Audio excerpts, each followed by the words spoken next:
Buti na lang at may dumaan din na isang rider na tinulungan din niya. Nagre-rescue din siya ng mga may na-aksidente sa daan kasi may mga gamit din po siyang dala. So palagay ko isa po siyang medic. So ito yung tama niya mga kagimo.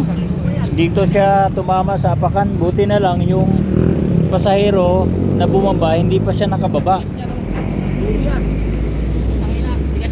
Oh, matigas ito. Tapos ito nakasiport na may bakal to, no? Oh. Pero kasama si Grabe. Tumalok to. Tigas yan. Hindi na tumatakbo ng pagkisa. Oh. Para yupiin mo yan. Sa bagay kasi matibay yung crash guard niya, pero para yupiin mo yan. Grabe, hindi basta-basta matutupi. Mayuyupi ito. Baluktot yan. Bakal ano to, malaking bakal yan. Tapos yan pa, oh. Buti na lang kamo, yung pasahero hindi pa siya nakababa. Hindi, mapapatay niya yun. Oo. Pag laki magiging problema ng driver niya.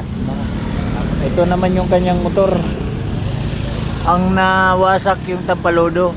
Dito tumama yung bakal. Ayan.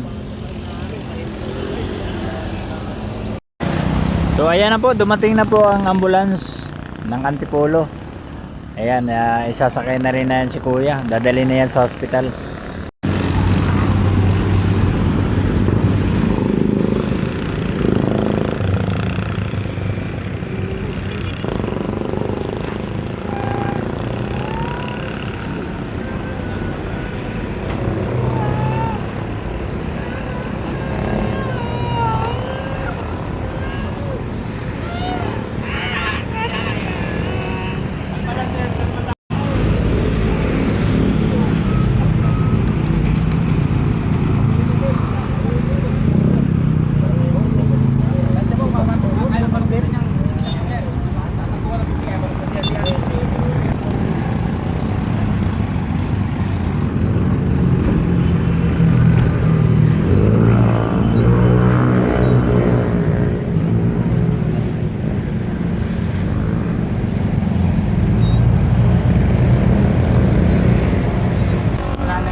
Ayan na yung pasyente.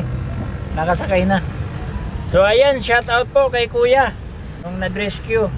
Yung unang nag-rescue, naglagay ng first aid.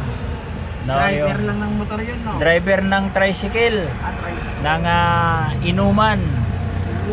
Inuman Tuda. Inuman Tuda. Ayan.